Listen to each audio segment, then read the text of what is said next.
Thank you very much, Mr. Speaker, sir. I also like to support the statement by Senator Boni Khalwale. Indeed, people like Lawrence Sifuna, Jido Matiba, Charles Lobia, and the rest did shape the history and the destiny of this country.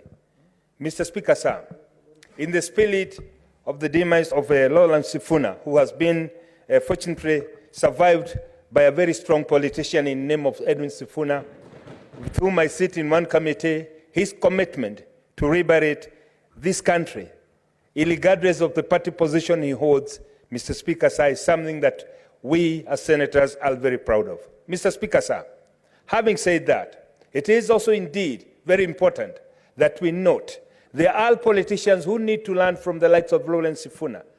Those who wait until the president is out of the way, out of the country, and then they list national assets and put them for sale. Mr. Speaker, sir, we want to urge these leaders who sit near the high offices that it's important to note that it cannot, and we cannot accept them, to put such an important national heritage like the KICC for sale. Mr. Speaker, sir, I want today to add my voice. I want to join the likes of Lawrence Sifuna. I want to join the likes of Koigi Wamwere, that we cannot let a few people take it for granted that they can do or live what they want to do in this country. Mr. Speaker, sir, it is becoming quite unfortunate that a few individuals, Mr. Speaker, sir, whom we've worked with so hard and promising the Kenyans that will ensure the cost of living comes down, Mr. Speaker, sir, instead of them working with us in tandem, they are going and auctioning anything that they can lay their hand on. This we must stand as a house and oppose. Mr. Speaker, sir, today I want to stand in the same spirit of Lawrence Sifuna and say this country belongs to all of us.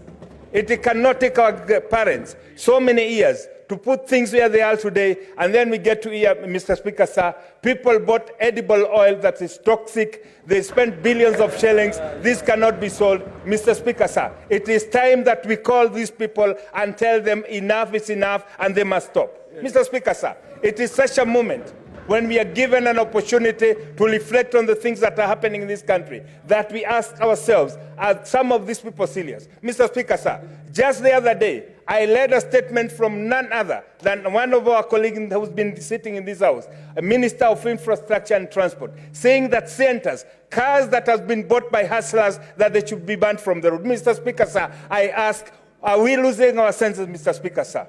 When must we realize that we must work for Kenyans? Mr. Speaker, sir, in the same spirit of Lawrence Sifuna, I want to tell Kenyans that yes, we must stand up and we will not let anybody take advantage of you. We are going to pursue justice until we bring it to the logical conclusion. Because this is the spirit, Mr. Speaker, sir. When we are gone like Lawrence Sifuna is gone, we want somebody to stand in this out and say, he stood as a senator and stood for the justice of the people. I start to be counted as those who will fight for the justice of the people, irregardless of the people who are pushing and waiting. Only when the president is away of the country, they put national assets for sale. It is unacceptable, Mr. Speaker, sir, and I urge my colleagues to stand up and oppose this. Thank you, Mr. Speaker, sir.